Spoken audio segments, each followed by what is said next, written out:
Hello and welcome to today's Mind and Money 5 at 5 show. My name is Andrew Fake. Today's show is sponsored by Canaccord Genuity.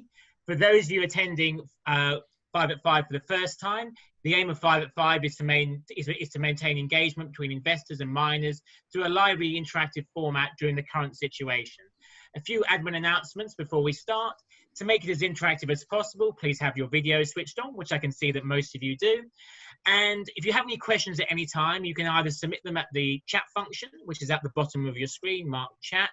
And you'll also see another option which says participants, which means you can wave your virtual hand at any time, ask a question, we can go and unmute you, and you can go and ask the question live. Being towards the middle of the week, we obviously encourage you to bring along a glass of wine or beer to relax, sit back and enjoy. So today's show is hosted by Sam Catalano, mining analyst at Canaccord Genuity. So without further ado, I'd like to go and hand the floor over to Sam. Thank you, Andrew, and good afternoon, everyone. Yes, so as Andrew's mentioned, I lead the mining research efforts at Canaccord in London. I've only been there 3 months. I started on the 23rd of March, which some of you may be aware is coincident with the start of lockdown in the UK. So it's a very unusual start to my role there, given I haven't been to the office or met any of my colleagues in person at all. Nonetheless, a great place to work. You may also hear from the accents. I'm originally Australian. For my sins, I've been in this country for about 15 years and no plans to leave, but I was originally in the mining industry in Australia and I've obviously worked a few different places in finance in the City of London following the mining space. So look, today's session, obviously we can talk about whatever people want to discuss. We've got a great lineup of panelists. I did want to focus a little bit though on the operating environment and sort of the investment attractiveness of mining within Europe, as in the continent of Europe operations rather than listing. When most people think about mining jurisdictions, they probably think Canada, Australia, Chile, South Africa, but you know, I think there's certain aspects to operating in Europe. Yeah, perhaps some challenges, but also some opportunities. For example, does more difficult or more stringent permitting procedures actually mean that from an ESG perspective, you know, businesses operating in Europe are perhaps more attractive, more reliable on that front than perhaps operating in some other jurisdictions? And these are the types of things that we can explore a little bit today. As I say, we've got a great lineup of panelists from operators to investors. So today we've got, just by introduction, before I sort of launch into it, got Paul Cronin, MD and CEO of Adriatic Metals, Alberto Lavandeira, the CEO of Atalaya Mining, Kate Southwell, excuse me, VP and Senior Legal Counsel at Parlour Investments, Hugh Williams, who's Associate Director of Equity at the EBRD, and George Cheveley, who's a Senior PM at 91 Asset Management. So look, before we do launch into the discussions today, and the plan is to sort of throw over to each of those panelists for 5 or 10 minutes to give their views on various things. Let's go with the first polling survey, if we could. We'll just give that a moment to appear.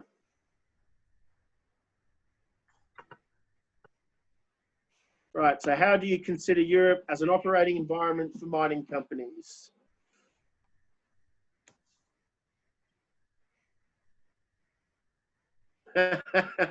So it seems like we've got a nice normal distribution there with most people sitting on the fence.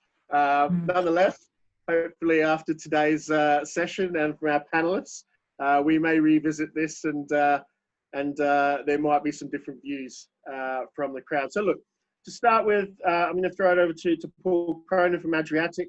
I think, you know, Paul introduced you obviously to his company and the exciting things that they are doing.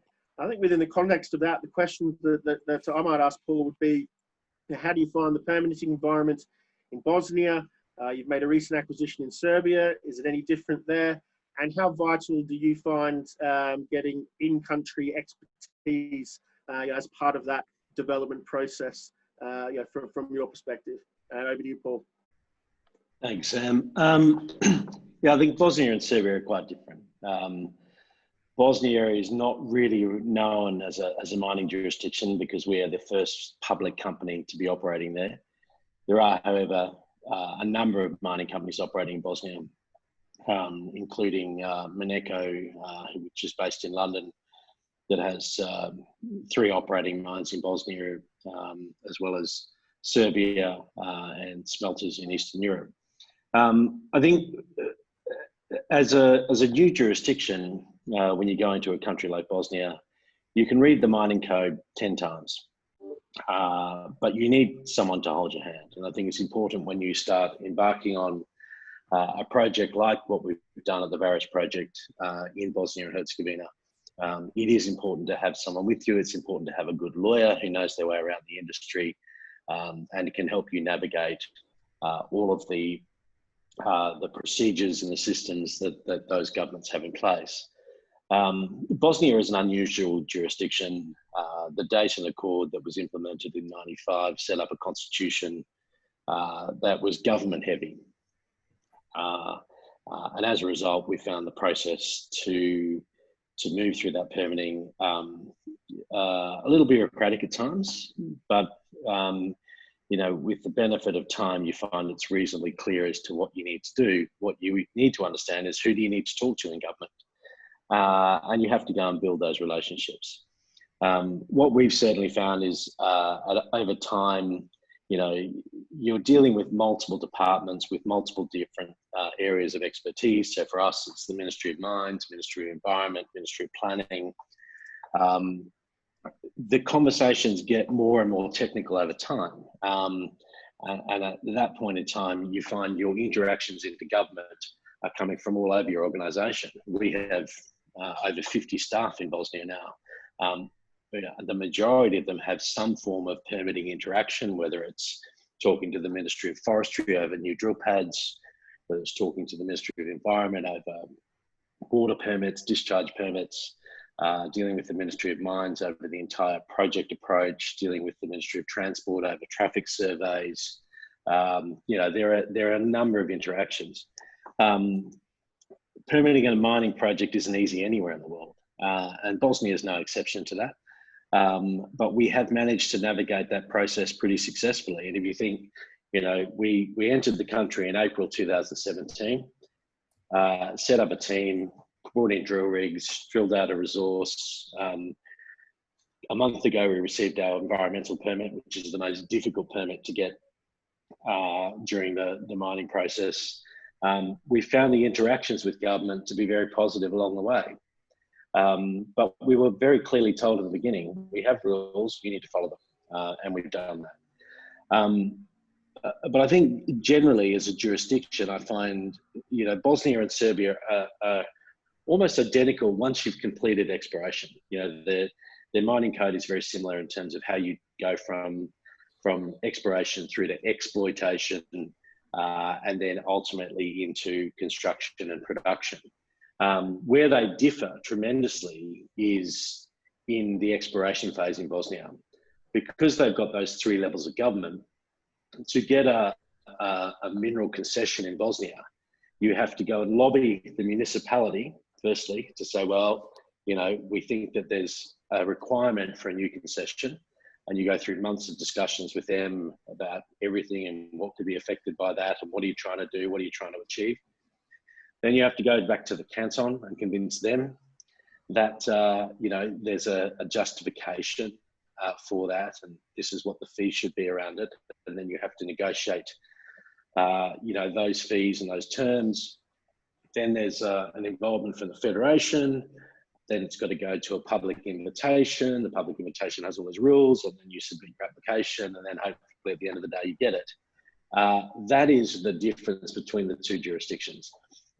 So Bosnia does not have an active exploration industry. You know, a new concession until recently cost 500,000 euros per square kilometre.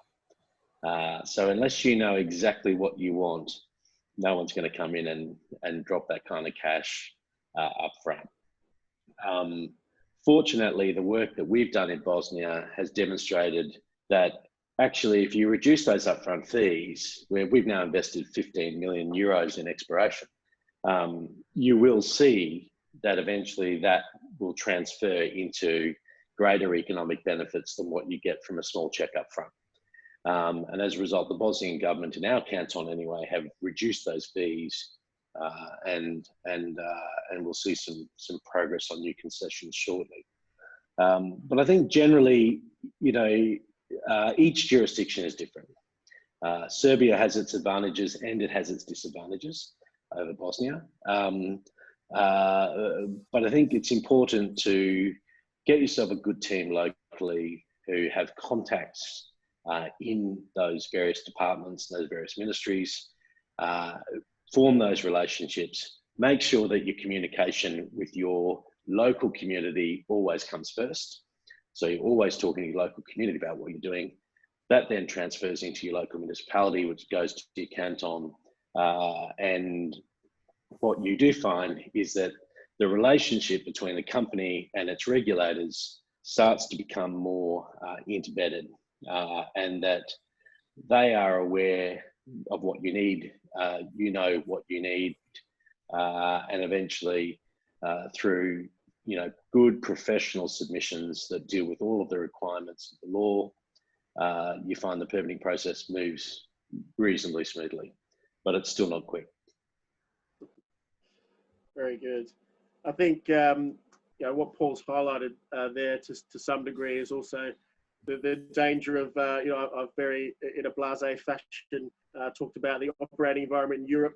Europe is clearly made up of a lot of different jurisdictions. So you know, even as we talked about, you know, neighbouring Bosnia and Serbia, there's going to be, you know, material differences there, and we'll obviously explore that a little bit as we go through the session.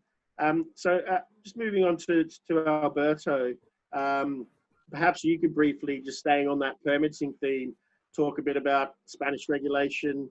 You've obviously got a lot of experience working in parts of Africa as well. You know, how do they compare? You know, I'm expecting that they might be rather different. And then I think after that, you know, as an operator in Spain, you know, how do sort of labour and power costs, which one might imagine are going to be slightly higher than some other parts of the world, you know, how do you manage that? And what are the key things you focus on to try and keep your costs under control? Okay. Looking at the permits, Spain, I suppose, is like any Western country, has it's very bureaucratic in the sense that lots of laws. This is the problem with democracies. They are laws for everything. So it takes time. It doesn't mean it's complex. The good thing is once you get it, you get it. It's, this is the good part of it. The mining law itself in Spain is coming from 1974. So it's not that bad when it has been there for so long and has been valid. And the rules that come under the law are the same. But there's it's quite different to get the permits for exploration, which are quite easy, than getting permits for a full operation, specifically to get the permits for, let's say, the environmental side, the environmental impact assessment, and all kinds of urbanistic or regulations in relation to the planning, to let's say the urban planning or land usage planning. Very much similar to what I see in some parts of the States, some of the States, or other parts of the world. The main problem we have is transparency. We have lots of politicians that they think that they are much better having everything under scrutiny, and I think it's fine. But all the permits, all the industrial basically activities, including the mining, one of them, goes into public information several times where everybody can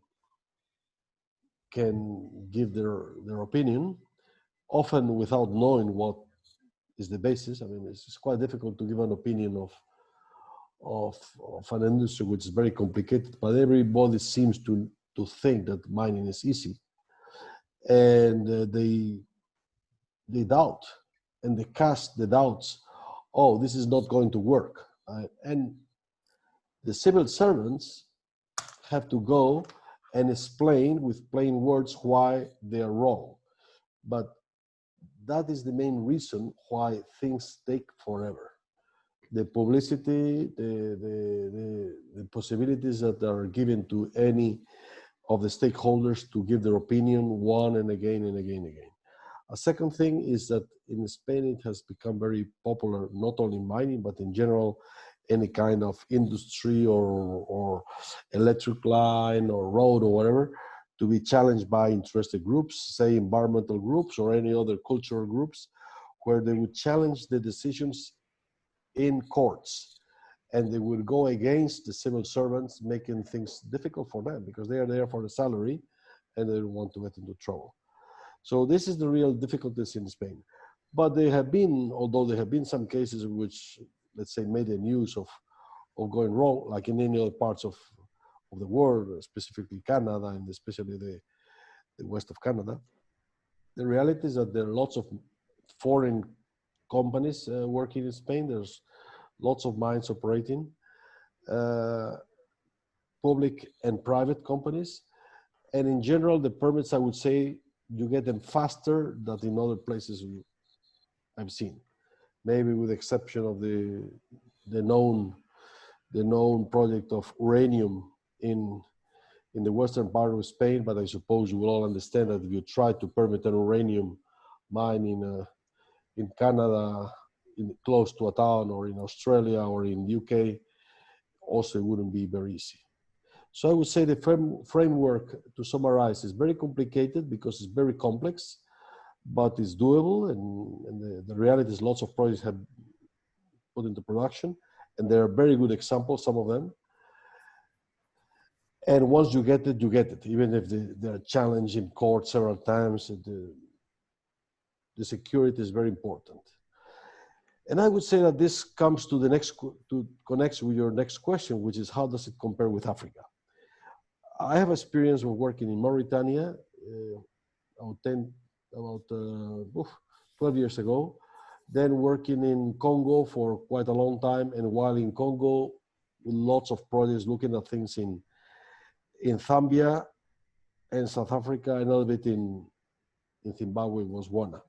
Maybe with the exception of Botswana, the rest of the places, it was quite easy to, well, South Africa was not involved in permitting at all. It was quite easy to get the permits in Congo. It was quite fast. But I could say that the same way it was fast to get them, it was also fast to be removed if somebody decided to change the rules in the middle of the game.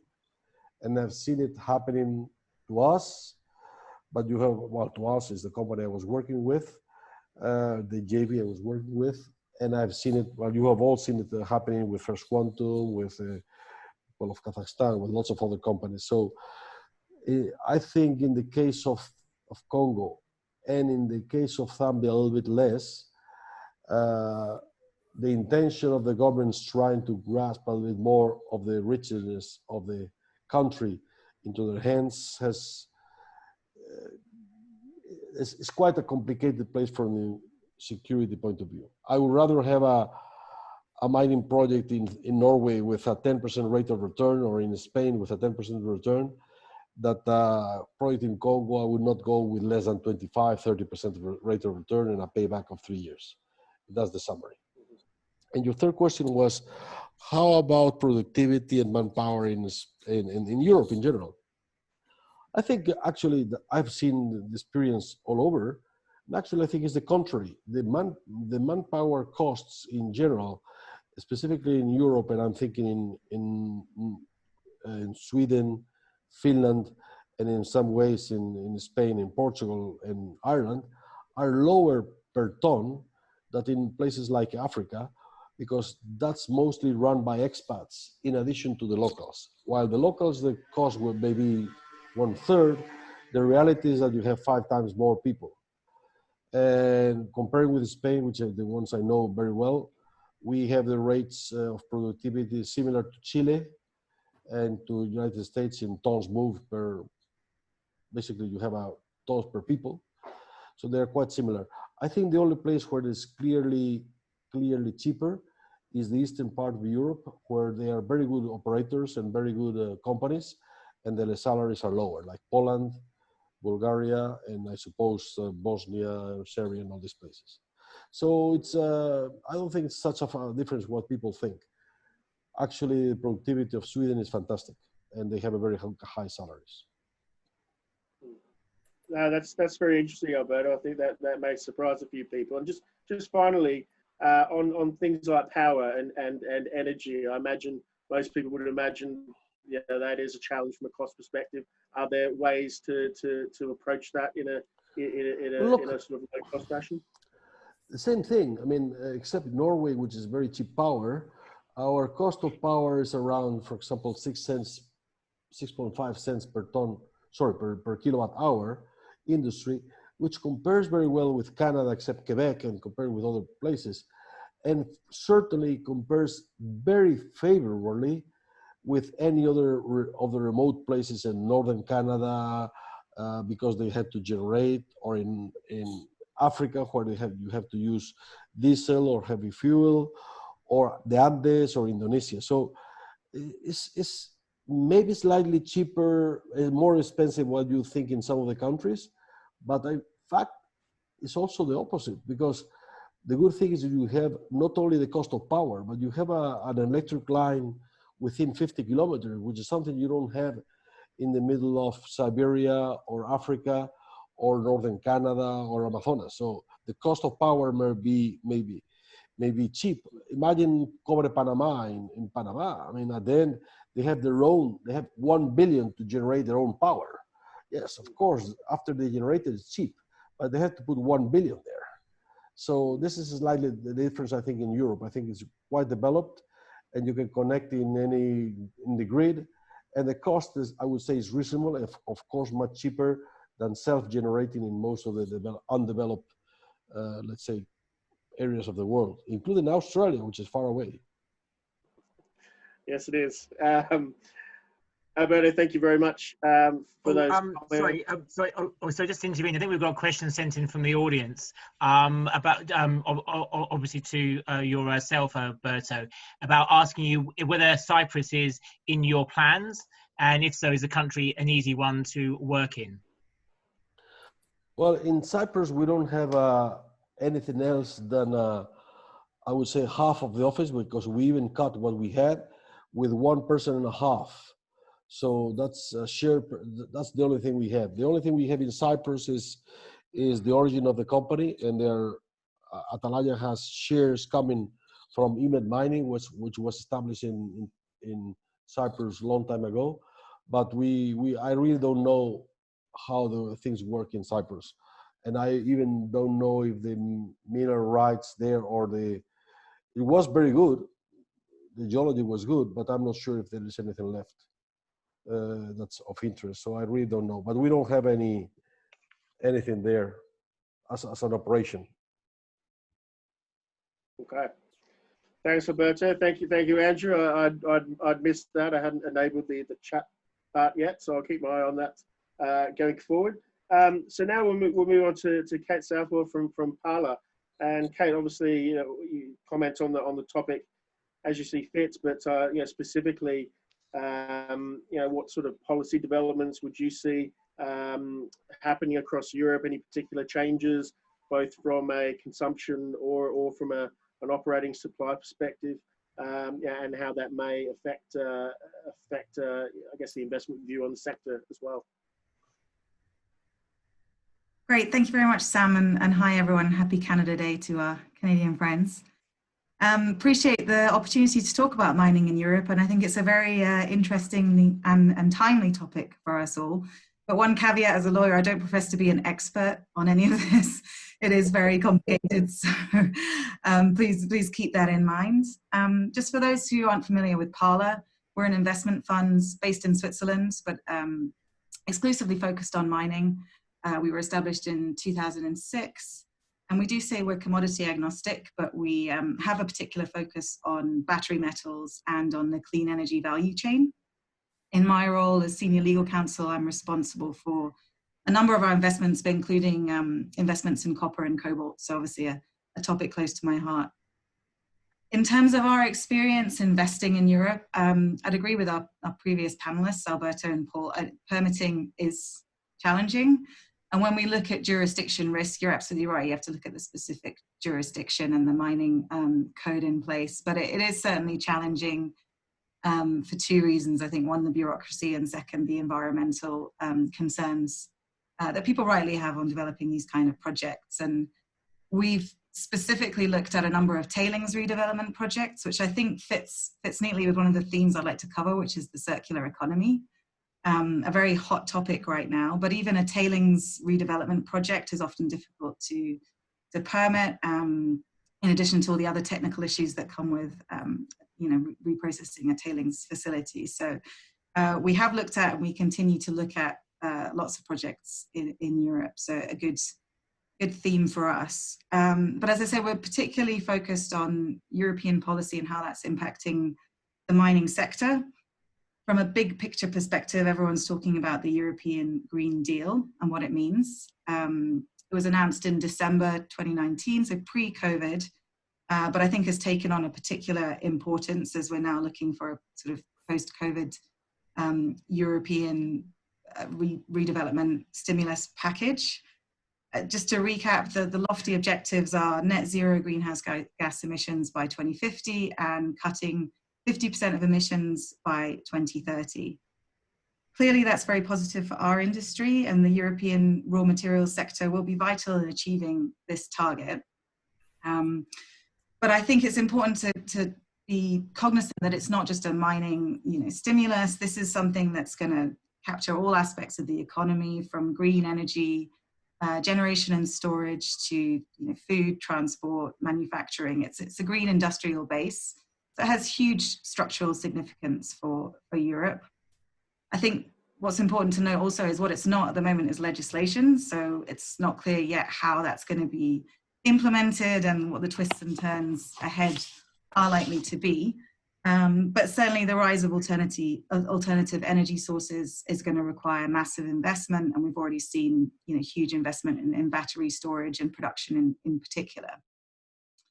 Couple of issues I think already flagged by the mining sector of the European Green Deal are the need to support and provide affordable energy to our projects and to mitigate the impact of countries that have historically been reliant on fossil fuels. But I do think that's something that is being considered at policy level. And obviously we also need to shield ourselves against so-called carbon leakage, so people just moving their projects to jurisdictions that have laxer emission constraints. So clearly it's something that we're following very closely, but something that's evolving very much live at the moment. And the other thing I thought worth mentioning, again, these are sort of big picture issues, the potential rise of EU protectionism linked to the European Green Deal is, these commodities are being identified as of strategic importance. There is EU regulation in place that basically delegates responsibility to member states for the regulation of foreign direct investment. But it seems that there's a movement towards increasing regulation in that space. And one thing that will be interesting to watch is how that impacts, companies even listed on the ASX or TSX, whether or not the regulators in Europe, the national regulators, are going to be taking stricter focus on ownership interests of strategic projects in Europe. So that's something that may impact investment in the space and naturally deal making. And as I touched on before, I think also the so-called circular economy is going to be very important for our sector. There needs to be a focus on efficiency and the efficient use of resources and minerals. So I think that's already a strategic consideration for the EU. And of particular interest, as we talked about earlier, from our perspective, the policy supporting EVs is worth mentioning at the moment. In the last 2 months, I believe Europe has eclipsed China in EV investment, which is pretty extraordinary. And estimates are that Europe may have a deeper EV penetration than China by 2025. The subsidies at national level that are being announced are really remarkable. If we look at, for example, France and Germany, France has announced an 8 billion euro stimulation package for its auto industry and has the most generous subsidies in Europe at the moment. And Germany, which I believe is taking over the EU presidency today, has also announced a number of really interesting regulatory changes, including forcing all petrol stations to have charging facilities in them. So, you know, the historically very powerful German auto lobby is really coming up against a very radical transformation policy, and one that will naturally create huge opportunities and investment required in the infrastructure there. In terms of battery production, I think the key question is, can Europe become a fully integrated lithium-ion player? Again, strategically, we'd be looking for a reliable, sustainable supply chain. And there's a number of gigafactories being built at present and also being invested in at present. My understanding is the biggest hurdle at the moment is cathode production. Having said that, the European Investment Bank has earlier in June pledged, I think, 125 billion euros to Umicore to expand their cathode plant in Poland. So when I think we see that production coming on, which is probably a couple of years away, we can start to look at a more integrated supply chain. But at the moment, you know, Europe is still dependent on China, Japan, and Korea to some extent on that supply chain. So, sorry, as I said, a very detailed topic, and one that we're following very closely, which will have a huge impact on our sector. But maybe one observation is the last time the EU announced these kind of sweeping measures in terms of climate change was 2008. And it took a bit of a back burner when stimulus and recovery became the priority. So it'll be interesting to see if we do move into more of a recession, whether or not these lofty objectives end up as high on the priorities as we see them now. Interesting space to watch. Thank you, Kate. While you've been speaking, a couple of questions come in on sort of battery and then storage commodities. So I'll summarize them in a very basically. First one, cobalt outlook. Second question on graphite. If you've got any thoughts on graphite, then the opportunity for value-added processing of natural graphite in Europe. So yeah, let's start with cobalt and potentially graphite. Yeah, we're very open to discussing. I mean, I should again stress I'm not a commodity expert, but I think, you know, we see a lot of tightening in the cobalt space. Obviously, the announcement that Glencore's done the deal with Tesla is pretty meaningful. And, you know, we still see over 60% of production coming out of the DRC. There are obviously European cobalt projects, but then they're not really to scale at present. So I don't know if I'd really want to comment more than that, but yeah, an interesting space to watch. Absolutely. And last one for you, just in the interest of time. How important is it for Europe to build a vertically integrated supply chain for the EV industry? Or can we rely on existing battery material sources outside of Europe? I think you sort of touched on that when you were talking about, just to refresh. I certainly think it's, you know, it's a strategically important question. And at present, we are relying on existing battery resources, partly because, you know, there isn't sufficient capacity in Europe. But certainly with the rise of protectionism, and that's kind of linked to the foreign direct investment question I mentioned earlier. Yeah, I think the policy at the moment in the EU is to build a fully integrated supply chain. And I think the public money will be there, and it's just a question of whether the private money steps up as well. Indeed. Okay, great. Kate, thank you very much. So now we'll move on to Hugh Williams from the EBRD. I think amongst whatever else you would like to discuss, Hugh, yeah, perhaps if you could touch on some of the areas of Europe that you would consider prospective, both for exploration and project development, in your response. Oh, Elaine, could I have my first slide, please? So the EBRD invests only in Eastern Europe. So you can see our map of the world is very different to the normal investors. And I have no view and no comment on Spain or Germany or France or Italy. In terms of the countries where we do invest, it's pretty much all in the Southwest. that I think the Tethyan belt coming up through the Balkans is the place to be. And obviously we have Paul talking about Adriatic in Bosnia. But the country that for me is really on fire is Serbia. You've got Rio Tinto looking at lithium there. You've got Zijin doing copper. Dundee is working up a gold project. And then, of course, Tethyan Resources, recently acquired by Adriatic, and Medgold also. So lots of activity there. And then an honorable mention, I think, to Bulgaria, which, as was already mentioned, is doing very well. We are shareholders in Dundee Precious Metals. They have two operating mines there, Chelopech and Adriatic. The Adriatic mine was brought in under budget last year, which I think is quite unusual in the industry. And Chelopech is an industry leader in terms of Internet of Things and underground Wi-Fi. So it's not simply low cost, low wages, it's also quite high tech. I think other countries that could be interesting, obviously El Dorado is keen to get on with the Skouries and Parama Hills project in Greece if they can agree permitting with the government. But I think there and in a number of other countries, the NGOs and the environmental issues make life very challenging. We are shareholders in Euramax in Macedonia, where their permits were withdrawn by the government. And we've also had issues in Armenia, slightly further afield. But often there is a big environmental issue, not just in Europe, I think in all the countries where we invest. Thanks, Elaine, that's the only slide I need.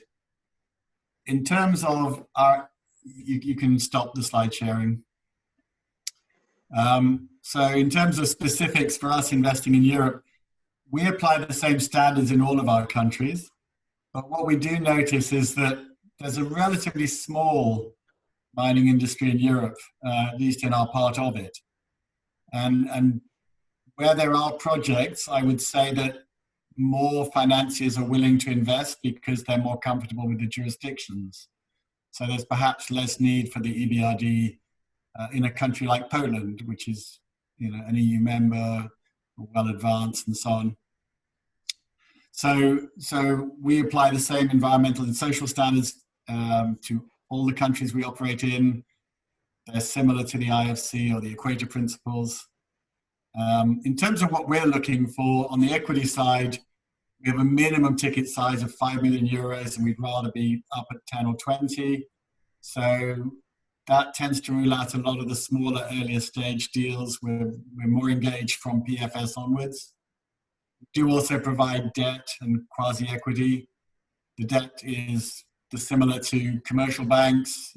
Generally, it's for the construction phase or expansions, and that would be senior secured lending in dollars or euros, whatever.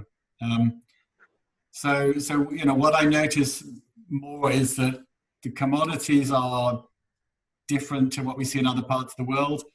Much of our mining portfolio has been into gold, but in this part of the world, we are seeing some other commodities. We've had experience in gold, silver, base metals. We have not yet done the battery metals, so happy to look into that area, but it's not something we know well. We do not do thermal coal and we don't do uranium. Those are kind of off our list.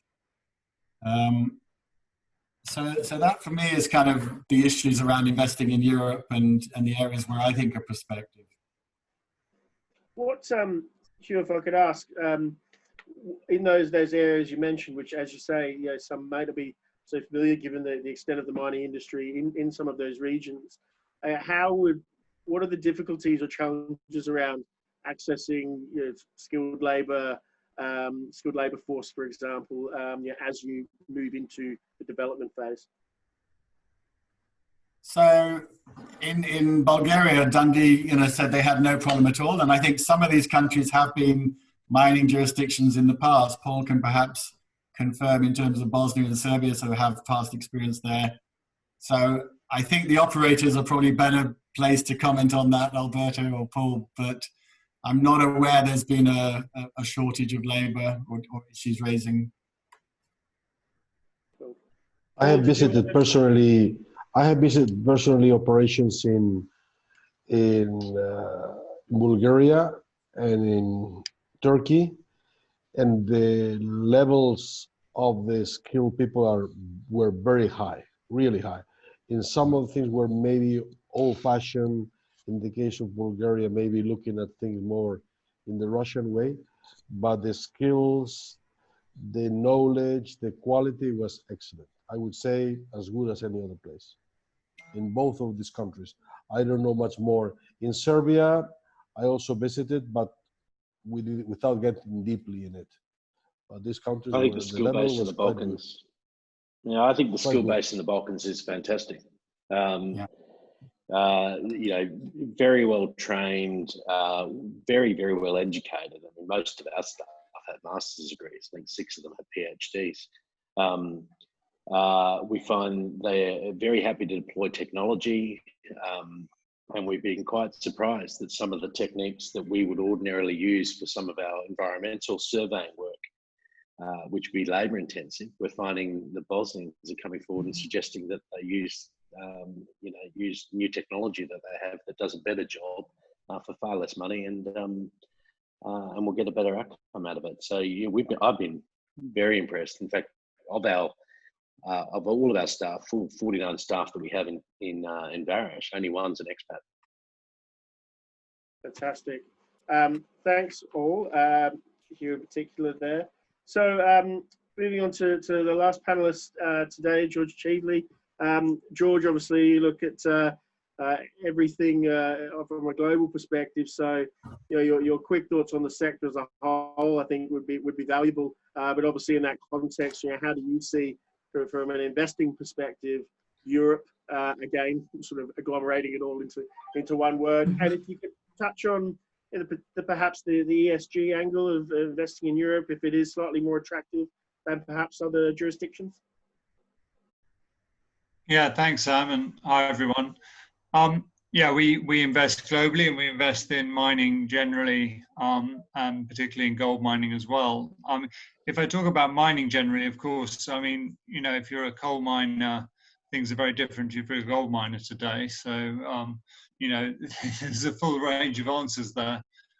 But what I would generally say is most of the mining sector really, you know, the worst time for the mining sector in recent history was sort of 15, when really everything got sold off.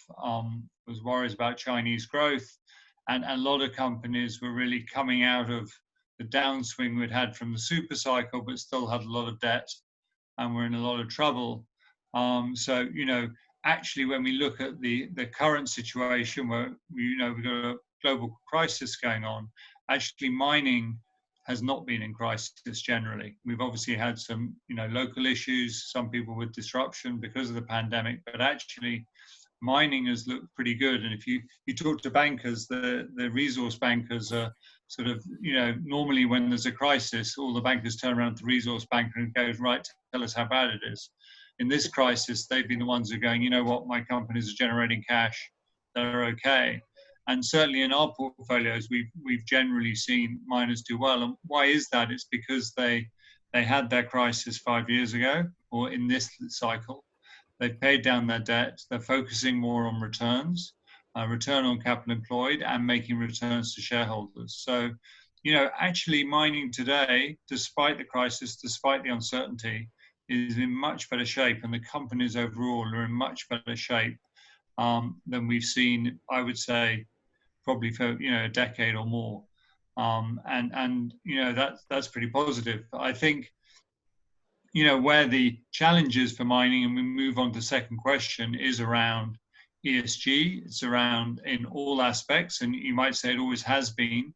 And that is true, but we still see it continuing today. And I think miners have really, the environmental side has been the biggest challenge to come through in the last few years. You know, they've had to deal with safety over many years. Governance is always there. On the environmental side, what's interesting is, you know, they're realizing they have to connect with the end consumers. So, and you know, if you look at Europe, I mean, you ask people about mining in Europe, I reckon your general public, you know, many countries wouldn't know there was any mining in Europe. You know, it's pretty well hidden in some cases. And if you ask people in Germany, France, UK, they probably only think of coal mining. And in the UK, they just think of miners' strikes. In Germany, they think of coal everywhere. And you know, it's got a pretty bad image. And therefore, I think, you know, the industry as a whole has got to actually get out and communicate to the public why there is a need for mining, what they're doing about it, how they treat the environment, both in terms of emissions, increasingly in terms of biodiversity, which is coming very fast. And they need to be able to show and be more transparent about how they deal with those issues. Now, what that means in Europe is an interesting one, because it's almost schizophrenic, because on the one hand, there's great rule of law, there's a lot of stability, as Alberto Paula pointed out, but also the downside is it means it does take a long time. And Alberto summed it up. Once you've got a mine going in Europe, you're in a great position. Getting it going is pretty tough because there's a lot of hoops to go through, but you can at least, once you have an operating mine in Europe, you're in a pretty good position if it's a profitable mine, of course. So, you know, when I look at miners in Europe, I think the ones with producing mines, you know, I feel a lot more relaxed about them than other parts of the world, and I can, you know, analyze those, but obviously the risks I have to take in are less. But on the other hand, you know, if somebody's developing in Europe, you know, it's tough for different reasons. It's tough because of bureaucracy. It's tough because of, you know, general public concerns. You know, we have to remember in Europe, most countries, mining is not a massive part of their GDP in many parts of Europe. And therefore the public, you know, it's not seen as a #1 priority. And there's a lot of people who, you know, aren't keen on mining and will use the courts to express that opinion. And so that makes it very tough. You have to be transparent. You have to work through it. And I'm not saying it's a bad thing. It's just something you have to be aware of when you're looking at European developments, is that's all part of the cost. So, I mean, do we look at ESG differently in Europe? No. I mean, ESG is important in every part of the world, but different aspects you might concentrate on. And in some ways, the level of information you can get in Europe is better because, as we've heard, you have to do so much environmental work, etc. And you can rely on, you know, generally stuff being done properly and having been audited properly on the whole. But it's still there. It's still vitally important. I think really in Europe, what we look is, are they really engaged locally? Have they communicated with the locals and the end consumers in that part of the world? You know, have they got people on board and justified the existence of that mine? And if they have done, then yes, it can be very good. I mean, the other thing I think we have to point out in Europe is the geological endowment. There's only certain parts of Europe which have decent geology. It's not everywhere. And you know, so clearly Spain has some, you know, very good mines. And where Paul is, obviously in the Balkans, you know, there's a lot of geology potential there. And clearly that is a place which is pretty exciting. And you know, Hugh also mentioned it. That's where they've, you know, doing a lot of work and had a lot of investment. Why? Because that's where the metal is.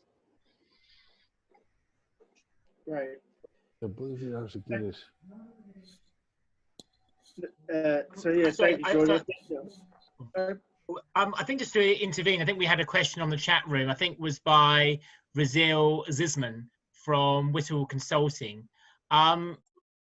Brazil, I'm just going to try to unmute you. Do you want to? Oh, is it that? Yes.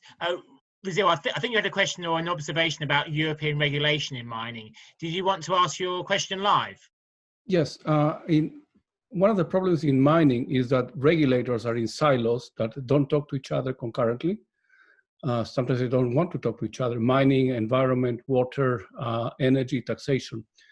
In some countries, they've created a single window to attract or speed up regulation. Is Europe or Eastern Europe or any country that is a good example of that? We need intelligent regulation in the same way we need intelligent mining. Yeah, I think absolutely. And I think, you know, one of the things that I'd comment on after George's comments were about the need for communication to the general public about the benefits of mining. I think over the past couple of years, we've obviously seen various movements around the environmental concerns, and I think one of the frustrating things for me is to often see many activists confuse coal mining with mining in general, and effectively lump them all in the same basket. And you know, even something as simple as making people realise that you know, a solar cell can't be constructed out of hemp, for example, is something that you know, most people would need to know, and certainly helps us promote the sector as a whole. So look, we've there's a couple of generic questions which I can come back to, but I can just summarise some of the comments we've heard on Europe specifically. It certainly seems like, yeah, there's a broad consensus that it is more difficult from a permitting perspective across different regions in Europe, but the stability, once you do have those, it would certainly be attractive. One would think from an investment perspective. I think, you know, I certainly was positively surprised on comments around the access to labour, you know, the cost of that labour per tonne, as you mentioned, Alberto, and certainly, you know, the depth of skills and knowledge that is available. And I think, you know, that perhaps may surprise some people. Obviously, we've also heard a bit about, you know, some of the attractive regions, particularly in the eastern parts of Europe, and changes to policy which will obviously encourage further development, particularly on the battery materials, EV, low carbon economy transition. So with all that in mind, Elaine, if we could have the third survey, the second one I'm not doing, so we're going straight to the third one, please, and we'll see. So from what you've heard today, has your willingness to invest in the minerals industry in Europe been affected by anything you've heard today?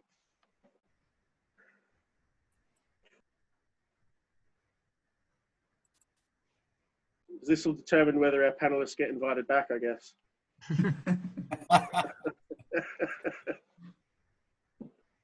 I think actually just for people are voting, I'd be keen to ask, is like an open question to any of the investors on the panel.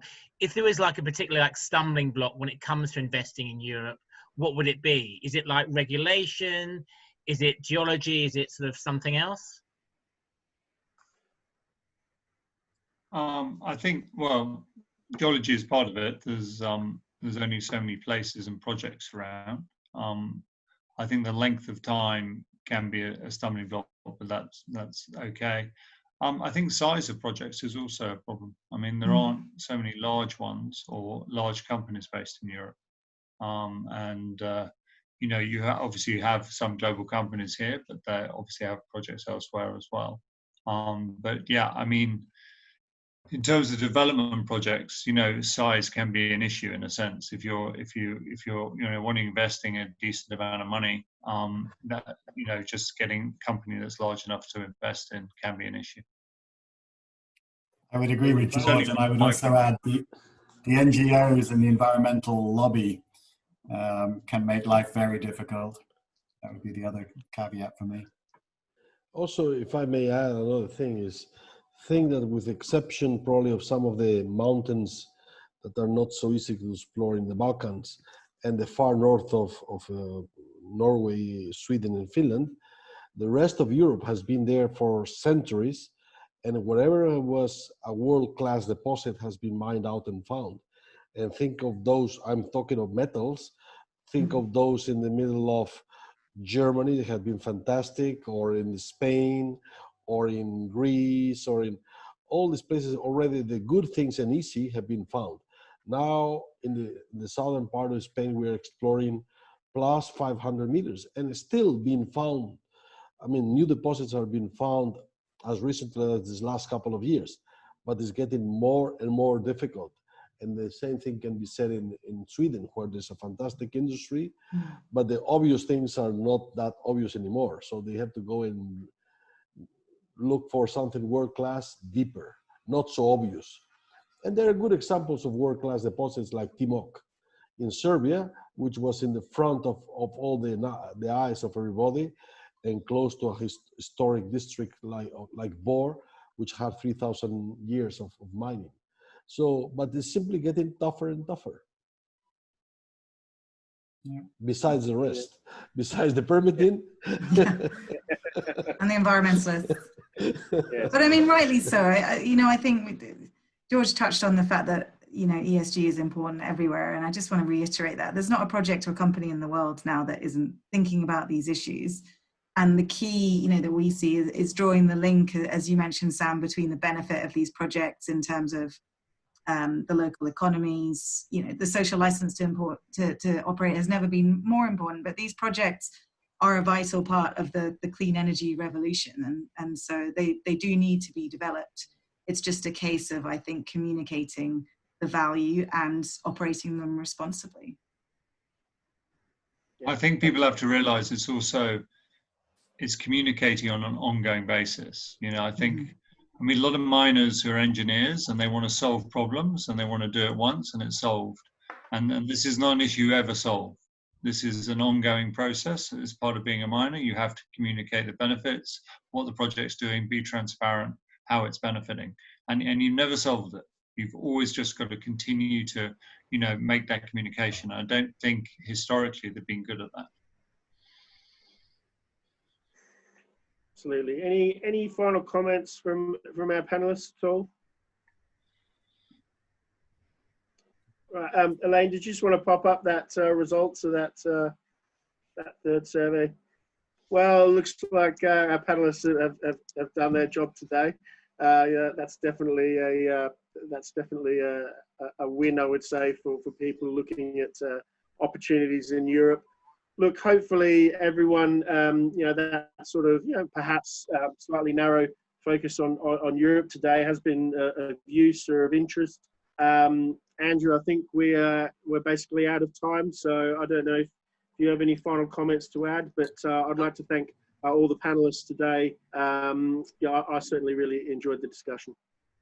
Yes, and then I'd just like to add my thanks to you, Sam, for being an excellent host. Thank you to all of our panelists. Thank you to the audience again. Our Minds and Money online show again starts again tomorrow with the meeting planner open at 8 AM. And again, we have our last 5 at 5 session of the week on Thursday, this time hosted by Dundee Goodman. So thank you very much, and thank you very much for everyone's time. Bye-bye. Thank you, Andrew. Thank you. Bye. Thank you. Bye-bye.